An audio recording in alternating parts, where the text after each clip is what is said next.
Saludos, saludos amigos y amigas, gracias por estar de nuevo con nosotros en su programa A Rajatabla, Peña de la Democracia en la República Dominicana. Gracias por darnos ese privilegio de su atención en este momento cuando llegamos a sus hogares a través de Teleradio América para todo el mundo con todas sus disponibilidades tecnológicas, lo mismo que Super TV 55 en Santiago y también a través del novedoso emprendimiento mediático Cananga TV. Gracias, también estamos en todas las redes, en particular en nuestro canal YouTube, donde pueden ver este programa diferido y comentarlo, enviárselo a sus amigos, porque este es un programa para gente inteligente, para gente patriota, para gente sensible. Gracias por estar con nosotros. En el día de hoy yo quiero que ustedes me permitan involucrar todo lo que está ocurriendo con la naturaleza del pueblo dominicano, sus anhelos, sus deseos de progresar. Yo quiero de inmediato llamar la atención de ustedes señalándole que nosotros no podemos ser una sociedad de sobrevivientes. No está dado que nosotros seamos una sociedad habitada o una sociedad de habitantes y no de ciudadanos. Por eso es que con mucho o con denodado orgullo, yo diría que en los últimos decenios la sociedad dominicana ha avanzado mucho, mucho. No solamente en el aspecto económico, la sociedad toda, la sociedad como tal, sino también nosotros mismos en nuestra condición de ciudadano. Fíjense cómo una sociedad, su respuesta es virulenta, es fuerte, su resabio, su consternación, su indignación. Cuando una niña muere ahogada en una piscina por descuido, por inobservancia, por indiferencia, y ese caso abre de par en par la puerta de la injusticia que se comete contra los menores en la República Dominicana. Fíjense que sectores retrógrados, inmediatamente querían involucrar eso diciendo, no, esto es una lucha entre los pro-haitianos y los anti-haitianos, porque la niña era de descendencia haitiana. Y no, la sociedad dominicana vio ahí a un menor que la ley está obligada a proteger. Las autoridades del Estado están obligadas a protegerlo, establecido en la Constitución de la República, que se dice de muy comúnmente, el fiscal es el tutor de los menores, porque el Ministerio Público está en la obligación de cuidar todo el desarrollo del menor. Entonces la sociedad reacciona por eso. Fíjense cómo de repente nosotros hoy vemos un periódico que ha tenido, por cierto, una participación muy destacada en divulgar todo lo que se comete contra los menores, y su principal noticia es: en el país no hay centro para los menores adictos, menores que consumen drogas por abuso de los mayores. Nosotros estamos hablando de menores que son encarcelados en destacamentos policiales y se olvidan de ellos. Nosotros sabemos de menores que son encerrados en cárceles de adultos. Nosotros sabemos de menores que están en casas albergues, pero realmente son casas de latrocinios, de abuso en términos corporal y en términos mental contra los menores, que oigan bien, la ley dice que el menor no delinque, no es delincuente. El menor está en conflicto con la ley. Fíjense en eso. Y en los casos extremos, en una oportunidad, ya la ley no está en esa tesitura, se le pedía a un juez que se auxiliara de trabajadores de la conducta, de profesionales de la conducta, para determinar si un menor que habría cometido un homicidio o un crimen, ustedes saben que en nuestro ordenamiento jurídico tenemos desde simple policía, delitos y crímenes. Determinar si actuó como adulto. Si su mentalidad a los 16 años era de adulto, entonces si en base a ese estudio de naturaleza científica, ese examen de naturaleza científica, se determinaba que el menor actuó con la capacidad de un adulto, se le juzgaba como adulto. Pero el menor no es delincuente, el menor está en conflicto con la ley. Es la sociedad, es la civilización de la sociedad que se expresa así. A nosotros nos han querido envenenar como sociedad diciendo, no, aquí lo que se necesita es a Trujillo, aquí se necesita mano dura, como si una convulsión social global tuviera como resultado que tendríamos una nueva sociedad más justa y más digna. No es así, no ha sido así en ninguna parte. Yo le quiero preguntar a los que quieren el ejemplo de El Salvador, que me digan qué van a hacer con esos 55,000 presos sin juicios, sin ningún tipo de reeducación ni nada, durmiendo todos en camas de alambre. Díganme qué van a hacer. ¿Esperar que se mueran para que la sociedad ya no haya bandas en El Salvador? Se requiere mantener un gobierno por lustros, con un estado de excepción donde se suspenden los derechos constitucionales de todos los ciudadanos en virtud de que se requiere la seguridad pública y la seguridad ciudadana. ¿Eso es lo que queremos? Pues no, esta sociedad no quiere eso. Esta sociedad duró 32 años bajo ese sistema del que se habla, de que uno se podía acostar en la calle con una botija, decían nuestros abuelos, y amanecía con la botija en la mano. Y de que los únicos que llegaron a atracar un banco, todos fueron fusilados por el régimen de entonces. Pero lo que ocurre era que había un monopolio del crimen, un monopolio del homicidio, un monopolio del asesinato, un monopolio de la segregación, un monopolio del discrimen, un monopolio de la exclusión, que estaba en manos del Estado y del gobierno de entonces, de la tiranía. No se lleven de esos vientos que nos dicen que por la fuerza se logran muchas cosas. No crean eso, Entonces, lo que estoy diciendo en este momento es que yo me siento muy orgulloso de una sociedad que reaccione de manera pura, pero de manera firme, ante una situación que considera indignante y consternadora, como fue el caso de la niña Estéfora, que murió ahogada. Dicen que sus gritos se escuchaban lejos cuando cayó a la profundidad de una piscina, que otros niños la escuchaban, pero lo entendían que no y se fueron para otro lado, y que los 3 docentes sobre una cantidad de 87 estudiantes, para cuidar 87 estudiantes, uno de ellos estaba, las cámaras lo captaron, con su celular, imbuido en su celular, y otros 2 lejos del cuidado de esos niños. Entonces, eso la sociedad reaccionó. La sociedad dominicana ha reaccionado con el caso de Senasa.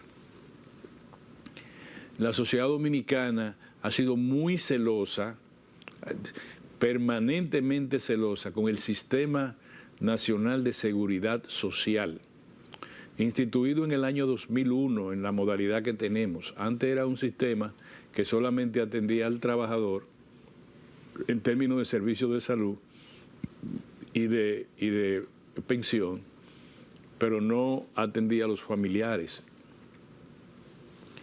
A partir del 2001 es que ingresa el nuevo sistema de seguridad social y ha ido degenerando muchas veces, ha ido siendo deficiente en la medida en que también la sociedad les reclama a los prestadores de servicios de salud, les reclama a los médicos, a las clínicas, a los suplidores, y en eso estamos. Pero yo quiero decirle que ese sistema, igual que el sistema de pensional, han sucumbido en otros países. Pero nosotros nos hemos mantenido a través de una vigilancia, intentando que ese sistema se fortalezca en vez de debilitarse. De repente nos encontramos con un tremendo caso de corrupción que se mencionan miles y miles y miles de millones y para que ustedes vean cómo reacciona esta sociedad, yo le voy a presentar esto del periódico del Caribe, de un reportaje de un colega, Martín, colega del periódico El Caribe, donde está comparando, fíjense señores, ojalá lo pueda encontrar y presentárselo a ustedes en lo inmediato. Este es el periódico El Caribe, que le ha dado mucho seguimiento al tema de SENASA. Yo lo leí y dije, déjame presentárselo a nuestros amigos televidentes para que vean, caramba, qué pena que yo, cuando uno está rápido no encuentra las cosas como uno quisiera.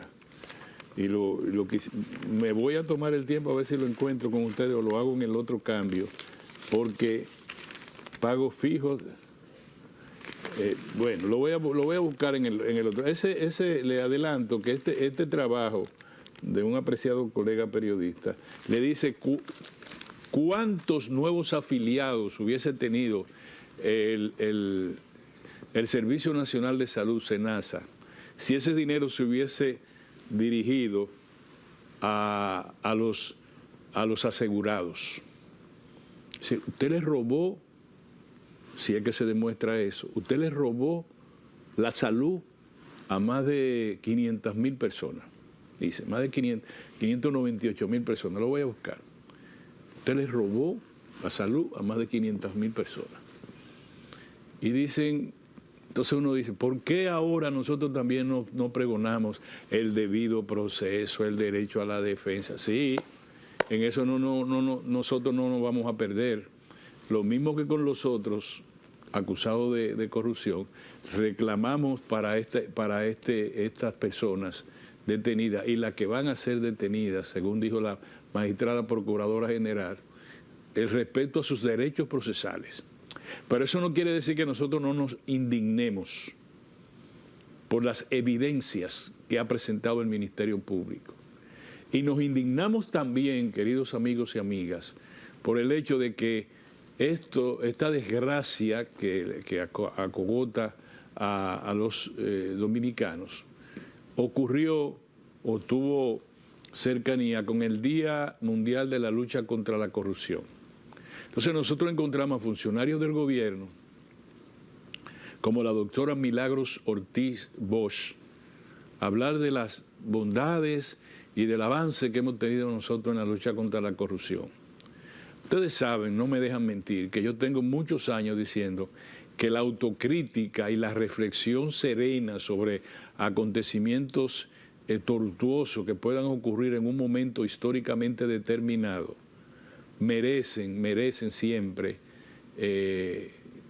esa autocrítica, esa reflexión de la que le hablo. Es decir, no es posible que cuando el país está indignado, la sociedad está indignada, nos digan a nosotros, miren, en 211 instituciones del Estado se ha cumplido cabalmente con la publicidad de los datos, de las informaciones que están. Y eso demuestra que hemos avanzado porque en los gobiernos anteriores era un 40%. No. Yo quiero que usted me diga por qué ocurrió esto. Eso es lo que yo quiero que usted me diga. Ah, bueno, entonces, ¿cómo es si hay supervisión, si hay control, si tenemos, miren, una Contraloría General de la República? Yo quiero decirle a ustedes que SENASA es una institución estatal. Si tenemos una Contraloría General de la República, si tenemos una Cámara de Cuentas, si tenemos una Dirección de Contrataciones Públicas y si tenemos una Dirección General de ética administrativa, además de otras instituciones relacionadas con la supervisión. ¿Cómo es posible que el Ministerio Público diga que no es que hay un suplidor que se robó unos cuartos, no es que había un pariente de un presidente que hizo tal cosa, no, que hubo un entramado en el Estado, en el gobierno, perdón, en una institución sensible que establezca un tipo de estructura criminal que generara lo que hoy todos nos estamos lamentando? Entonces eso no se dice, se dice, no, mira, nosotros nos ha ido muy bien, 211 instituciones del Estado tienen de entre 92 y 100 ganaron en en su estructura de transparencia. Vámonos a un cambio, mejor, pero yo no quiero pelear eso. Vámonos a un cambio.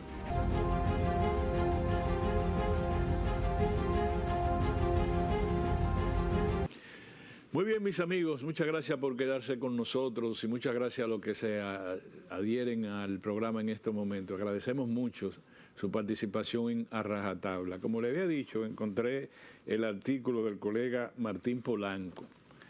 Es un artículo que él hace los cálculos con los 16 mil millones de pesos que dice el Ministerio Público que se robaron o que se extraviaron en esta situación de corrupción en SENASA.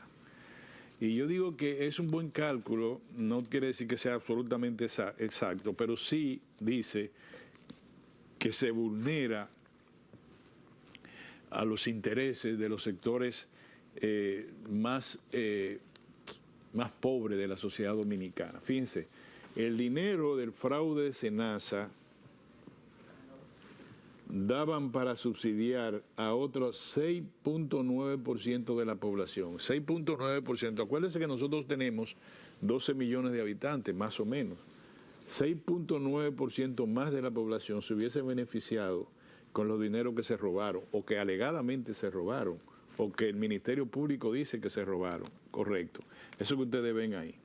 Y resulta, dice que si hubiera ido a programas sociales, se habrían ayudado hasta 758,000 personas, más de las que ya se reciben ayuda social. Solo yo quería decirle eso para señalarle a ustedes, queridos amigos y amigas, el impacto social y económico que tiene este caso de corrupción.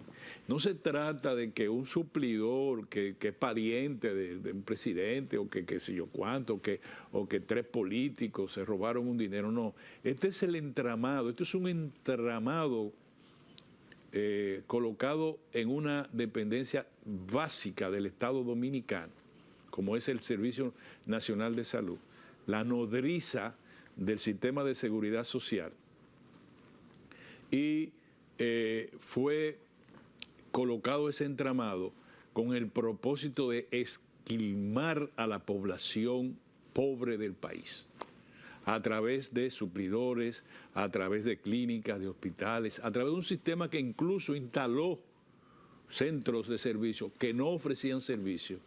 Tomó el listado de la Junta Central Electoral o del propio sistema de seguridad social para tomar personas y robarle lo que le llaman la cáspita que cada uno de nosotros tiene disponible en el sistema de administración de riesgos de salud. Es una cosa grave, señores.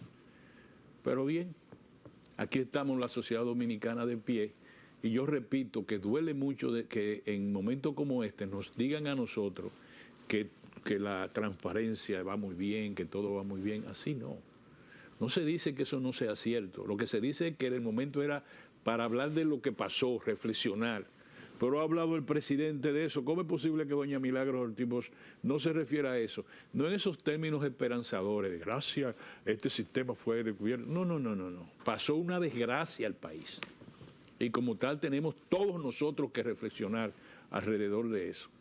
Se pone un ejemplo tan gráfico, tan elocuente, como por ejemplo que la hija del doctor Santiago Jacín era una de las principales activistas de la Marcha Verde, y sale en un vídeo donde ella dice, nos están tirando bombas.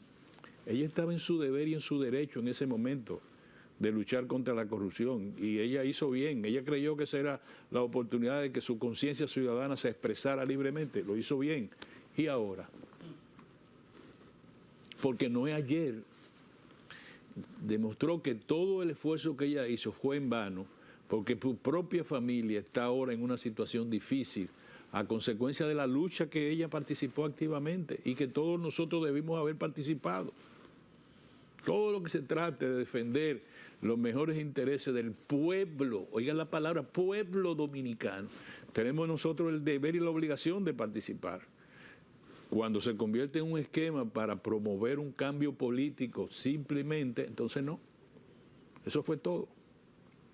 Ahora, yo siempre he querido señalarle a ustedes, nosotros tenemos un activo muy grande como sociedad, que es lo que le llaman estabilidad macroeconómica, que deriva la estabilidad política y la estabilidad social. Por eso que ustedes ven que nosotros amanecemos y bueno, a un pleito que si el dólar aumentó un par de puntos, ¿qué pasó? Por ahí no pasamos, ¿eh? Ahora yo le quiero preguntar a ustedes, ¿qué está pasando ahora mismo en Honduras? Yo le he dicho a ustedes que no es bueno que nos pongan de ejemplo El Salvador, pero ya ustedes saben cuál es mi posición respecto a eso. Pero ¿qué está pasando en Guatemala? ¿Qué está pasando en Ecuador? Naciones con mayores niveles que nosotros de recursos naturales, más riquezas naturales que nosotros. ¿Qué está pasando en el Perú? En el Perú hay 4 o 5 presidentes presos en una misma cárcel por corrupción. Uno de ellos solo está preso por un intento de autogolpe de Estado. Los otros están presos por corrupción. Un presidente se mató por corrupción, un presidente democrático, Alan García, se dio un tiro por corrupción, porque lo iban a acusar, lo iban a buscar a su casa y él entendió que eso manchaba su honor y se dio un tiro antes de que lo apresara. Es decir, ¿por qué nosotros no protegemos ese activo que tenemos? ¿Por qué nosotros como país jugamos a la ruleta rusa? Hoy, señores, como nunca en nuestra, bueno, no vamos a decir nuestra generación, pero sí en los últimos años, el mundo no tenía una situación como la de hoy. Y yo primero quería señalarle la parte económica. Comparemos a la República Dominicana con Estados Unidos. Es un atrevimiento monstruoso el que estoy haciendo en estos momentos. Pero miren, ayer la Reserva Federal de los Estados Unidos aumentó en 0.25 el tipo de interés referencial, quiere decir, la tasa de interés en la que se puede, el que tiene el costo del dólar a nivel internacional, abarata el acceso a los capitales, así se podría decir más o menos, y no soy yo economista para decirlo de otra manera. ¿Por qué? Por primera vez hay una Reserva Federal, es decir, un Banco Central de los Estados Unidos dividido.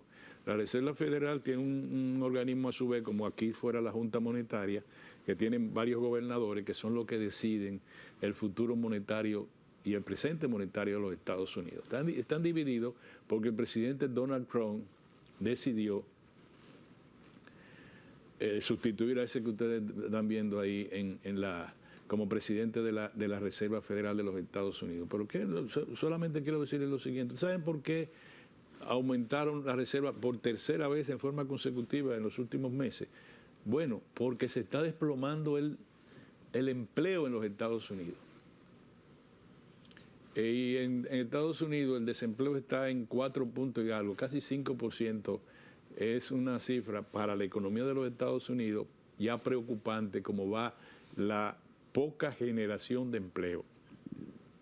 Ha habido menos empleo a nivel federal, ha habido menos empleo a nivel de transporte, sistema de transporte, el sector transporte, vamos a decirle así, eso incluye mucho, aviones, barcos, cuánto, todo, terrestre, aéreo, ahí se redujo y ha aumentado en el ámbito de bares y restaurantes. Pero la Reserva Federal considera que el desempleo, el descenso del empleo es más grave que el incremento de la inflación. En Estados Unidos, la meta de inflación es de un 2% del Producto Interno Bruto en Estados Unidos. Aquí es de un 4%. En Estados Unidos está por encima de la meta, está 3%. El presidente de los Estados Unidos dice que no, que eso es mentira, que la situación está muy buena. Los que han ido en estos tiempos y los que viven en Estados Unidos sabrán si la cosa está cara o está relativamente asequible al salario que se devengan los trabajadores y los empleados. Pero hay preocupación en Estados Unidos por el desempleo y por la inflación. Nosotros tenemos una inflación 3.76, me parece, y probablemente cierre el año cercano al 4%, pero menos el que la meta del Banco Central, que es 4 más 1, es decir, puede cerrar en 4, puede cerrar en 5. pero el crecimiento de la economía dominicana va a ser menos que la del año pasado. Vamos a cerrar tal vez al 3% en términos del Producto Interno Bruto, cercano al 3%, pero en el renglón del crecimiento. ¿Qué está pasando en Argentina? ¿Qué está pasando en Brasil? Estamos hablando que la economía a nivel mundial está convulsa, están convulsas.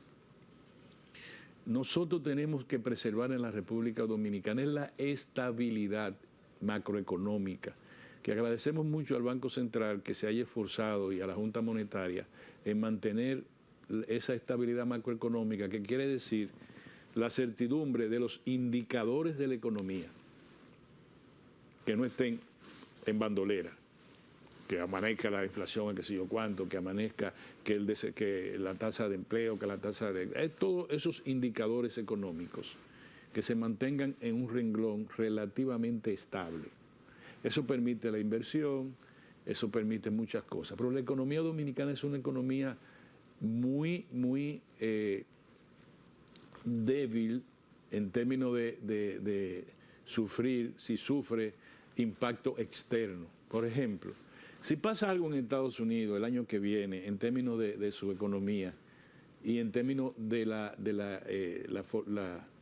lo crudo que está el tema migratorio en los Estados Unidos, lo difícil que está en términos en Estados Unidos, y se reducen las remesas. Ustedes saben que el 80% de los turistas que vienen a la República Dominicana, casi el 80%, provienen de los Estados Unidos. La economía dominicana es una economía de servicio, básicamente. Los servicios, remesa, finanzas, inversión, ¿cuál me falta? Son básicos por encima de la manufactura, que están en zonas francas extranjeras y zonas francas nacionales, y productos todavía primarios como café, cacao, que tienen un valor agregado, algunos de ellos. Por ejemplo, el tabaco, ya somos principales exportadores de cigarros en el mundo.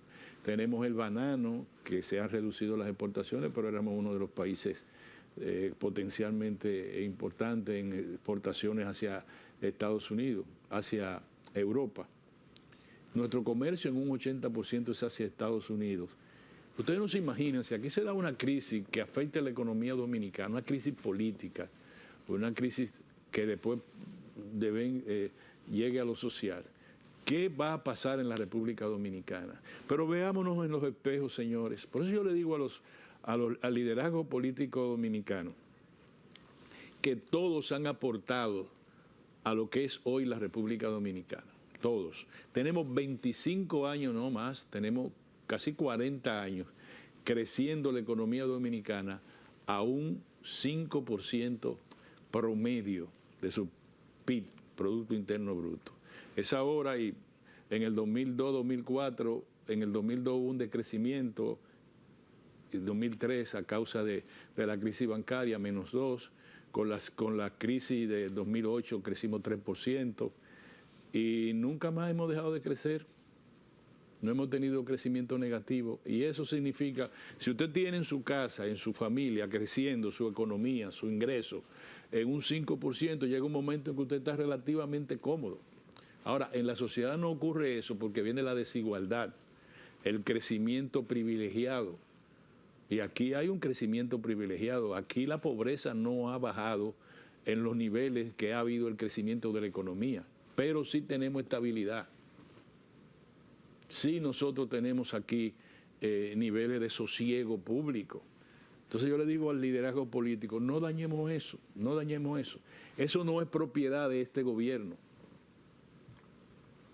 Ese que está ahí, el gobernador del Banco Central, se le atribuye una actuación estelar en términos de las ponderaciones de la estabilidad macroeconómica de la República Dominicana.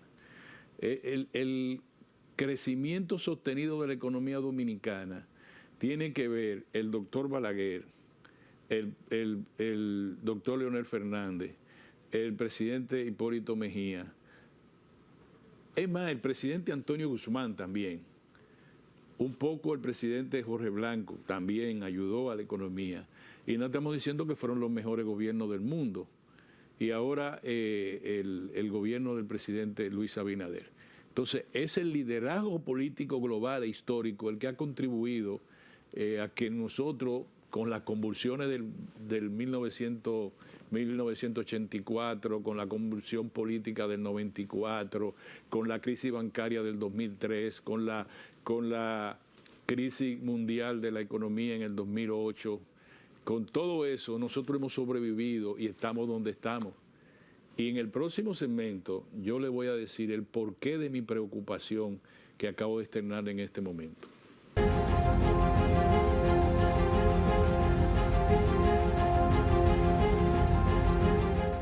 Miren, señores, la estabilidad macroeconómica en la República Dominicana me parece a mí que es como nuestro principal activo.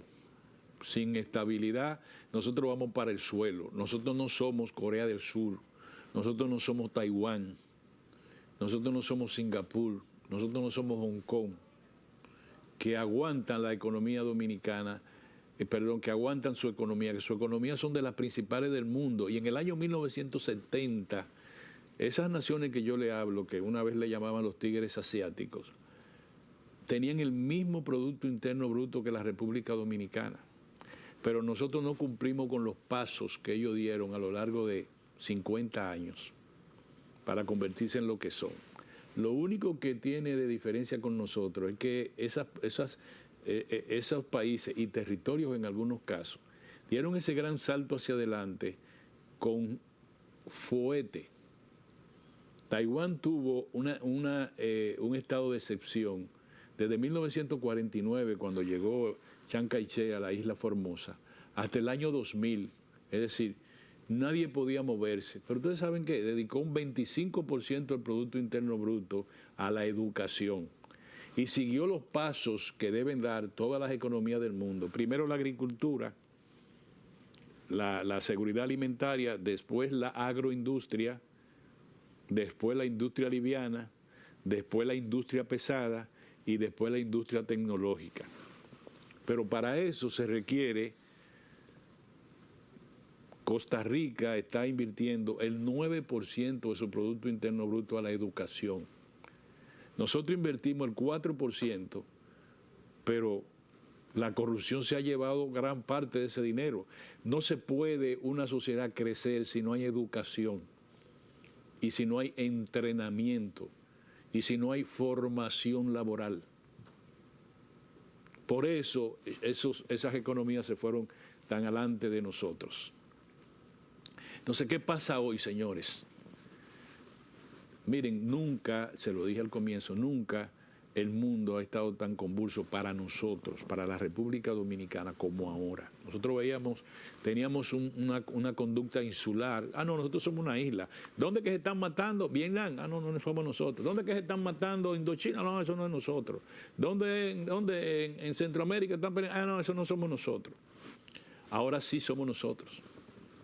Porque el mundo se ha convertido en la cuarta revolución industrial el mundo entero entra por el hoyo de una aguja en términos de comunicación, en términos de relación, en términos de economía, en términos de comercio internacional. Lo que pase en la guerra de Ucrania y lo que pasó puso a la República Dominicana patas arriba con el encarecimiento de todas las materias primas básicas para la economía dominicana. Hoy, nosotros habíamos visto eso de que agarren un barco petrolero venezolano y se lo lleven los americanos. Digan, no, esto es... Un juez dijo que estos barcos transportó el año pasado petróleo de iraní y violó una ley de nosotros. Camine, se fue con todos nosotros. ¿O ustedes creen que eso se había visto? ¿Ustedes creen que un presidente de Estados Unidos le dice, están contados los días de otro presidente, dictadura, llámelo como ustedes quieran, y le diga al vecino, y después va tú, al que está al lado, al presidente Gustavo Petro? ¿Ustedes creen que eso es fácil para nosotros estar aquí hablando tontería? ¿Ustedes creen que la situación internacional está cómoda? ¿Ustedes creen que Putin Vladimir Putin, el presidente de Rusia, diciéndole a la Unión Europea, estamos listos para la guerra hoy mismo si ustedes quieren. No tenemos problema, hoy mismo estamos listos para la guerra. Y le manda drones y aviones para que en el espacio aéreo de la Unión Europea, en una evidente provocación.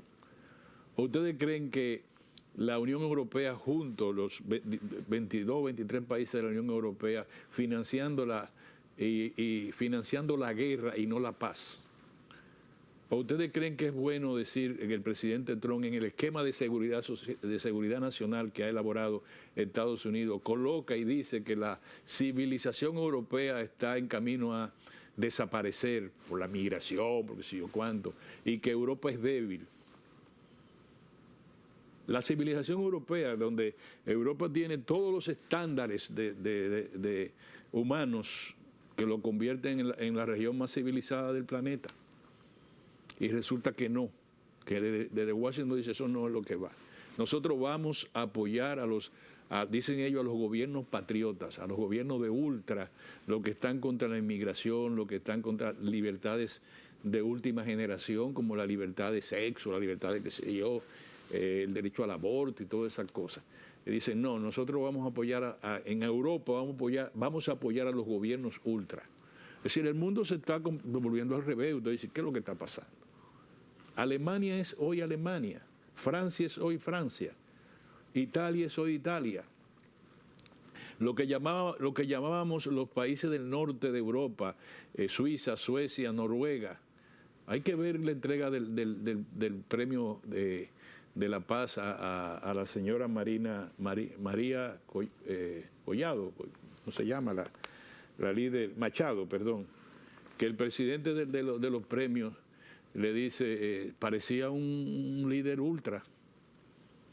Y ahí está, dicen que la forma de salir de esa señora desde Venezuela puede ir a una serie de Netflix. Venezuela, dice el presidente, ya están contados los días.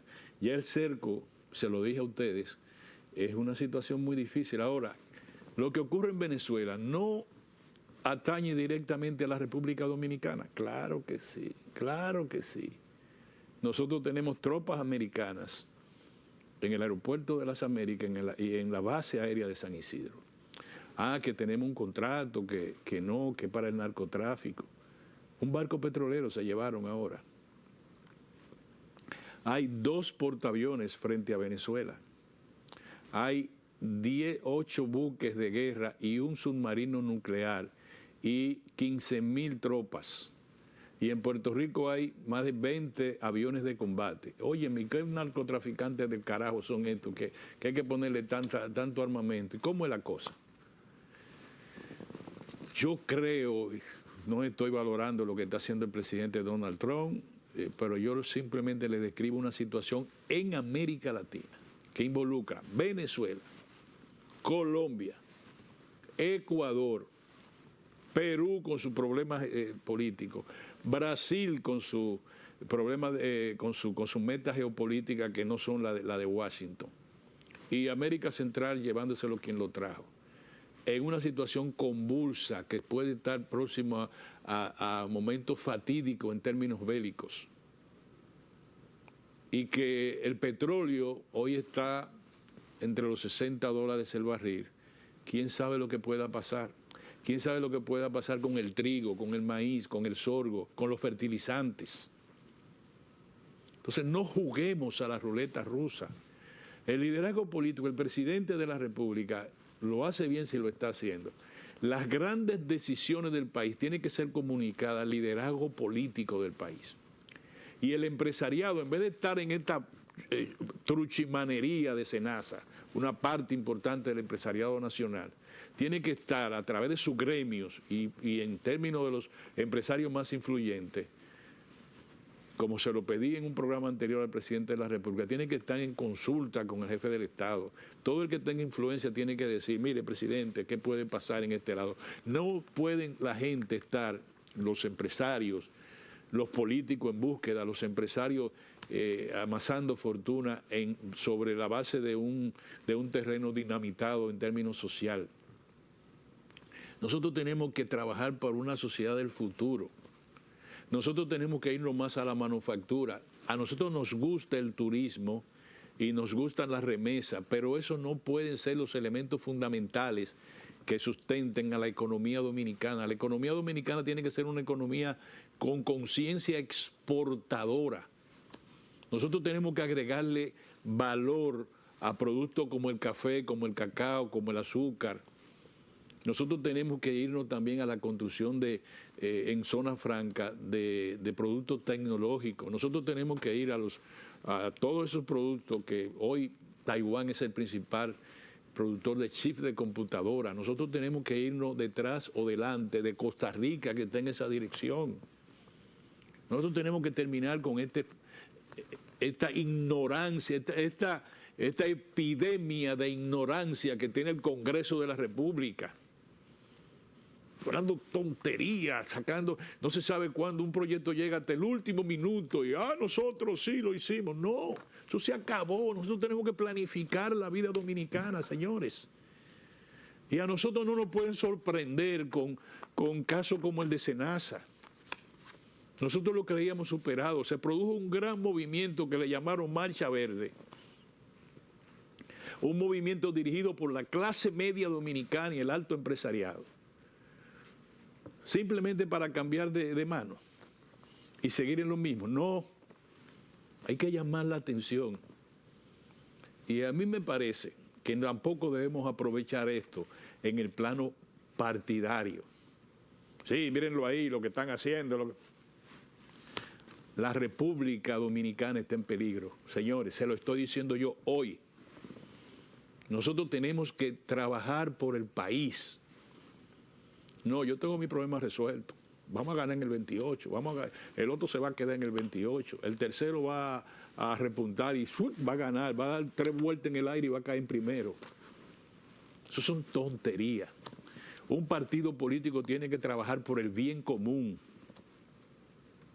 Y el bien común, si queremos este tipo de democracia, bien, nosotros no hay nadie que se tenga que poner.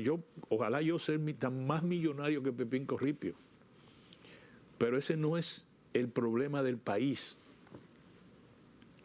Hoy nosotros estamos en el centro del problema internacional.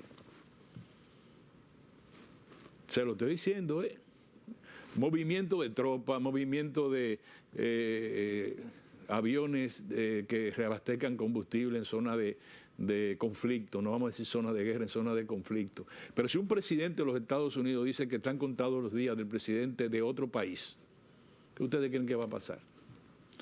Y si un presidente le dice al país vecino, pongan su barba en remojo, literalmente hablando, ¿qué es lo que ustedes creen que va a pasar? Estamos hablando del Amazonas, señores. Ustedes saben lo que está pasando ahora mismo en Ecuador. Le pegan fuego a las cárceles. El narcotráfico tiene un nivel de influencia destructiva terrible. Hay inestabilidad política. Y el Ecuador es la mitad del mundo. En Perú ya no quedan gente que quiera ser presidente porque caen presos por corrupción.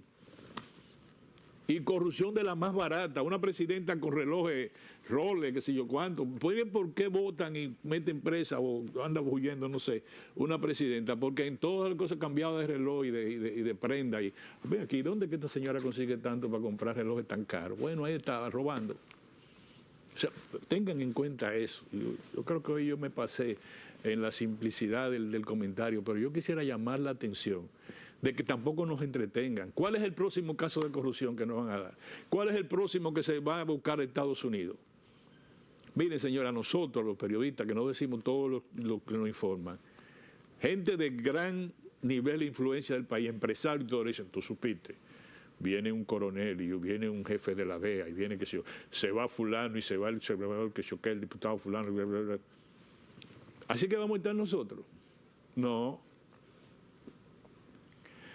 Por último, yo reitero mi recomendación al presidente de la República, muy respetuosamente, de que inicie diálogo no solamente con el liderazgo político, diálogo sin agenda, sino con el empresariado.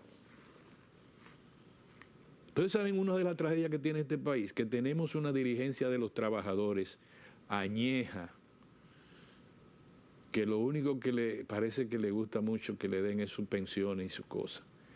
Aquí necesitamos contrapeso. Yo le digo al presidente, hable con los productores de cacao, los productores de café, los productores de tabaco, háblese con los industriales, pero con los troncos, no con lo que se la están buscando, con los troncos de esos sectores. Y usted verá que usted va a tener una visión más amplia y más realista de la realidad dominicana, insertada a lo que el Banco Central y la Junta Monetaria llaman, y los organismos internacionales, el sector externo plagado de incertidumbre. Muchas gracias, señores. Agradezco mucho, de verdad, que nos hayan dado este momento en su programa A Rajatabla. Este programa no es estridente, pero trato de tener un mayor contenido de profundidad en los temas. Muchas gracias. Nos vemos la próxima semana con la gracia de Dios.